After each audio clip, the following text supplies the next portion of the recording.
నాతో పాటు హాసిని ఉంది. Hi Hasini. Hi ma'am. So Hasini, ఈ యూనివర్సిటీ గురించి నువ్వేం చెప్తావు?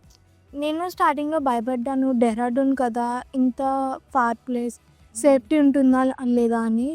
బట్ ఇక్కడ గర్ల్స్‌కైతే సేఫ్టీ చాలా ఎక్కువ ఉంటుంది. దాని గురించి భయపడక్కర్లేదు. ఓకే. అండ్ స్టడీస్ విషయానికొస్తే టీచర్స్ నార్త్ ఇండియా కదా! హిందీలో చెప్తారేమో అర్థం అవును, కాదనుకుంటా. ఎవరికి అదే అనుకుంటాం. ఇంగ్లీష్‌లో చెప్తారు. Okay. మనకి అర్థమయ్యేదాకా ఎన్నిసార్లు అడిగితే అన్నిసార్లు చెప్తారు. ఓకే. సో ఇంకా అంటే కొత్తగా మన తెలుగు వాళ్ళు ఈ యూనివర్సిటీలో జాయిన్ అవ్వాలంటే ఇంకేం చెప్తావు? లైక్ సౌత్ ఇండియన్స్‌కంటూ స్పెషల్ బెనిఫిట్స్ ఉంటాయి. లైక్ ఫీజ్ విషయంలో అవ్వచ్చు, లేకపోతే ప్రొవైడ్ చేసే ఫెసిలిటీస్ విషయంలో కావచ్చు, స్టడీస్‌లో ఎక్స్‌ప్లెయిన్ చేసే మేనర్‌లో కావచ్చు, ప్రతి Okay. దాంట్లో మనకంటూ లైక్ స్పెషల్‌గా ఉంటుంది. అండ్ ఇక్కడ ప్లేస్‌మెంట్స్ కూడా బాగా వస్తాయి. ఓకే. ఓకే.